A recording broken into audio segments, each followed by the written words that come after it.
Hello and welcome friends. मेरे जो साथी एसएससी जीडी कांस्टेबल के डिटेल मेडिकल एग्जामिनेशन विस्तृत चिकित्सा परीक्षा के लिए वेट कर रहे थे, उनका देखिए मेडिकल का डेट आ गया है, आज ही आया है एसएससी के साइट पे। और आप लोग को इंडिविजुअली भी ये जानकारी होगी। तो इसमें बढ़ते हैं आगे, बढ़ने से आगे मैं अपने बारे में संक्षिप्त में परिचय दे दूं। I am Rajeev Ranjan Jha, ex deputy commandant from CRPF. मेरा नीचे आप फोटोग्राफ देख सकते हैं। तो मैं सीआरपीएफ में बाकायदा असिस्टेंट कमांडेंट के तौर पे भर्ती हुआ था, और मैंने भी ये डिटेल मेडिकल एग्जामिनेशन फेस किया था। आप किसी भी पद पे भर्ती हो, कांस्टेबल पे हो, हेड कांस्टेबल पे हो, एएसआई पे हो, सब इंस्पेक्टर पे हो, या असिस्टेंट कमांडेंट पे हो जैसे कि मैं हुआ था, तो सबका जो मेडिकल होता है सेम होता है। मेडिकल में कोई ये नहीं कि ऑफिसर का अलग होगा, कांस्टेबल का अलग होगा, हेड कांस्टेबल का अलग होगा, एएसआई का अलग होगा, सब इंस्पेक्टर का अलग होगा, कुछ ऐसा नहीं होता है। तो मैं चलिए आपको आज का पहले नोटिस भी दिखा देता हूँ। ये देखिए, मैंने एसएससी के वेबसाइट से ही मैं इसको आपके लिए लेके आया हूँ। तो ये क्या कहता है ये नोटिस, आप देखिए पढ़ लीजिए। द डीवी, डीवी क्या है भाई? डीवी याद होगा आपको, डीवी है डॉक्यूमेंट, डॉक्यूमेंट वेरिफिकेशन। ठीक है, डॉक्यूमेंट का वेरिफिकेशन। एंड डीएमई क्या है? Detailed medical medical examination. ठीक है। And RME events of the city constable GD 2022 in CAPF, central armed police force, जो कि सीआरपीएफ, सीआईएसएफ, बीएसएफ सब है। ठीक है। और इस बार का नोडल एजेंसी सीआरपीएफ ही है। और फ्रेंड्स, आप लोग को मैं बता दूं, मैं सीआरपीएफ में ही assistant commandant and deputy commandant रह के आया हूँ। तो देखिए, in CAPF, SSF and rifleman in Assam police, ये पूरा बता रहा है। The admit card for DV, वही document verification and detailed medical examination stage, can be downloaded by shortlisted candidates from the link. आप एसएससी के साइट पे जाएंगे तो ये लिंक दिया हुआ है जी, आप वहां से अपना एडमिट कार्ड डाउनलोड कर लें। ठीक है। अवेलेबल ऑन सीआरपीएफ वेबसाइट पे भी बोला गया था पहले, मैंने पहले ही बता दिया था कि जुलाई में ही मेडिकल स्टार्ट हो जाएगा। हमें कुछ तो खबर आपसे ज्यादा रहता ही है इस सब चीज में। तो available on CRPF website, CRPF website पे भी आपको ये मिल जाएगा, लिंक है। आप ये लिंक को यूज करें या ये लिंक यूज करें, विथ इफेक्ट फ्रॉम 10/7, मतलब ऑलरेडी 2 दिन पहले से ही आपके पास में ये था link. All candidates are also directed to bring printed copy of e admit card. Admit card जो डाउनलोड करेंगे उसका प्रिंटेड कॉपी लेके जाना है। At the time of DV and DME, candidates will not be permitted for without admit card. Without admit card नहीं दे जाने देंगे। तो कौन लिख रहे हैं ये? डीआईजी रिक्रूटमेंट सीआरपीएफ के, उनके तरफ से ये आया है। ठीक है। अब आगे बढ़ते हैं टिप्स के प्रति, जो कि मैंने आपको पहले ही बताया था कि मैं सिर्फ मेडिकल के बारे में नहीं बोलूंगा। इसमें सबसे मोर देन 3 लाख कैंडिडेट ये मेडिकल देंगे। ठीक है, आपको ध्यान होगा, मैंने इस पे भी एक शॉर्ट वीडियो किया था और आपको पता भी है, 3 लाख से ऊपर लोग ये मेडिकल देंगे। तो इसमें देखिए मेडिकल में क्या है, अभी भी अगर मान लीजिए आपकी 24 तारीख को मेडिकल है, तो अभी भी आपका समय बचा हुआ है। प्रॉब्लम क्या होता है, हम लोग जब भी फिजिकल एंड्योरेंस टेस्ट क्लियर कर लेते हैं, उसके बाद से हम अपना फिटनेस में आराम करने लगते हैं। तो नहीं भैया, 10 दिन फिर से मेहनत कर शुरू कर लो। और अगर कर रहे थे तो बहुत अच्छी बात है। If you were doing physically fitness, you were maintaining your fitness, well and good. But नहीं कुछ तो 10-15 डेज से भी मेंटेन कर लोगे तो वापस शेप में, और आपके सारे रिपोर्ट सही भी आएंगे। क्यों? क्योंकि देखिए, अगर आप रेस्ट ज्यादा करेंगे तो ये ब्लड प्रेशर ये सब थोड़ा सा ऊपर नीचे भाग सकता है। भागता नहीं है, मगर तो भी फिजिकल फिटनेस आप मेंटेन वापस से करिए। Understand the medical requirement. Medical requirement में क्या क्या चीज बोला गया है, जैसे आंख का क्या होना चाहिए, कलर ब्लाइंडनेस, ये सब तमाम चीज आपको उपलब्ध है। ठीक है, नेट पे भी आप चाहो तो आप पूरा देख सकते हो, उसके बारे में समझिए। और आप, मैं जानता हूं कि कैंडिडेट्स आजकल समझते हैं। नेसेसरी डॉक्यूमेंट, भैया आपका डॉक्यूमेंट वेरिफिकेशन भी होगा, तो डॉक्यूमेंट्स को भी लेके जाइए, पहले से अरेंज करके रख लीजिए कौन कौन से डॉक्यूमेंट। और मेडिकल में भी अगर कोई डॉक्यूमेंट बोला जा रहा है तो लेके जाइए। क्यों? क्योंकि अगर आप वहां नहीं लेके गए तो आपका ऐसा टेंशन बढ़ेगा कि उस कारण से आपके बाकी जो मेडिकल जो सही होने वाले थे वो भी गड़बड़ हो सकता है। तो अभी से जमा लीजिए, लास्ट दिन के लिए मत छोड़िए। Pay attention to personal hygiene, व्यक्तिगत स्वच्छता पर ध्यान दे। क्यों? क्योंकि देखिए, अभी जैसे नॉर्मली अपना नाखून, बाल, ये सब जो है, अब आप यूनिफॉर्म सर्विस करने वाले हैं, तो आपको जो है अपने हाइजीन और इस सब के ऊपर में ध्यान रखें।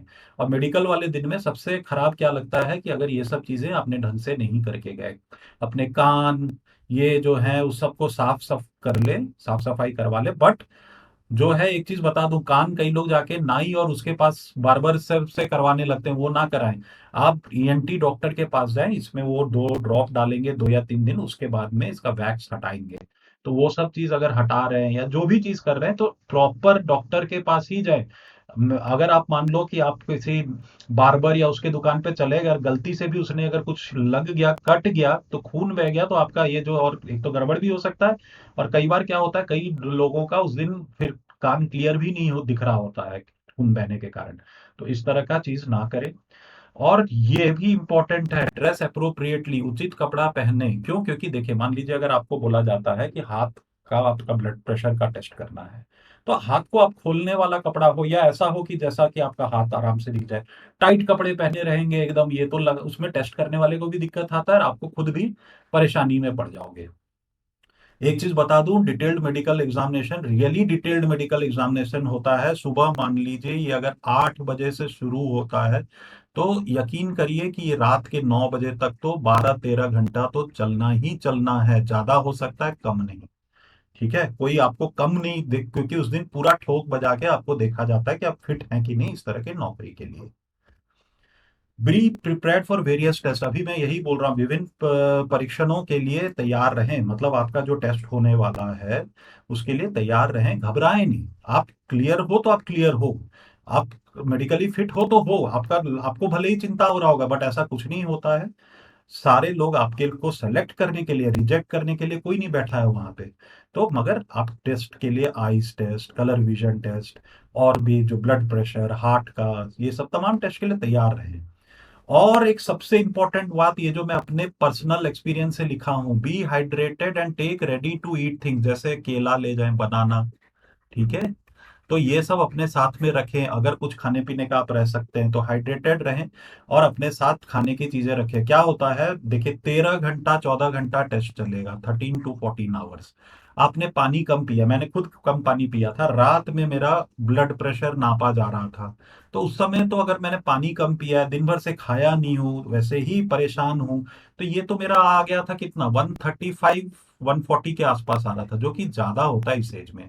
तो अभी वो होना चाहिए 120 के आसपास। तो मुझे फिर डॉक्टर ने ही सलाह दिया, आप जाइए पानी वानी पीजिए, और थोड़ी देर रेस्ट करके फिर धीरे से चल के आना, फिर भाग के मत आना कि हाँ जल्दी से टेस्ट कराना है। तो डॉक्टर भी आपको सहूलियत करेंगे, बट ये सब चीज अगर आपने पहले से खुद इसको देख लिया और मेंटली प्रिपेयर्ड हो कि भाई मुझे जो है जाना है, तो मुझे समय लगेगा इस टेस्ट में। और इसी कारण से मैं परेशान हो गया था। स्टे काम एंड कंपोज, शांत और संयंत्र रहें। मतलब क्या होता है कि जब हम लोग देखते हैं 50 लोग आपसे आगे हैं, 100 लोग आपसे आगे हैं, धीरे धीरे टेस्ट हो रहा है, तो हमारा ये जो है खराब हो जाता है। ये खराब हो जाता है तो टेस्ट खराब होने लगते हैं। जैसे मेरा ये देखिए ब्लड प्रेशर बढ़ गया था, एक एग्जांपल दे रहा हूँ। तो वो सब जो है इसमें आपको कंपोस्ट बना के रखना पड़ेगा। और consult A medical professional if needed, यदि आवश्यकता हो तो एक डॉक्टर से परामर्श करें। मान लो आपको लगता है कि मेरा ये कुछ प्रॉब्लम है, तो आप एक पहले से भी अपना कोई डॉक्टर को जाके दिखा सकते हो। मगर डॉक्टर को दिखाना, कोई ऐसे झोला छाप और इस सब को मत दिखा लो, और डॉक्टर के पास जाके इन सारे चीज के बारे में बस विस्तार में बात कर लें। तो क्योंकि देखिए, अंदर में भी जो सीआरपीएफ में भी, या बीएसएफ, या मान लीजिए जो भी ऑर्गेनाइजेशन आपका मेडिकल टेस्ट ले रही है, उसके भी डॉक्टर्स ही होंगे, तो वो भी वही बात कहेंगे जो आपको बाहर वाले भी डॉक्टर कहेंगे। तो उसमें क्या हो सकता है, क्या नहीं हो सकता है, इसके बारे में डिस्कस कर लें। जानकारी रहेगी तो आप उस दिन घबराए हुए से नहीं रहोगे, और कॉन्फिडेंटली अपने मेडिकल को दे के आइए। तो फ्रेंड्स, इतना ही था इस मेडिकल टेस्ट के बारे में। देखिए, पहले ही मैंने बताया था कि मेडिकल टेस्ट जुलाई में स्टार्ट हो जाएगी। कई जो बच्चे मेरे साथ में जुड़े हुए हैं वो मेरे को बता भी रहे कि सर मेरा 23rd को आया, मेरा 24th को आया है। ऐसे ही करके सारे मेडिकल अब हो जाएंगे, और जॉब तो जल्दी से लग ही जानी है। तो विश यू और सब, आप सबको बहुत सारा शुभकामनाएं, गुड लक।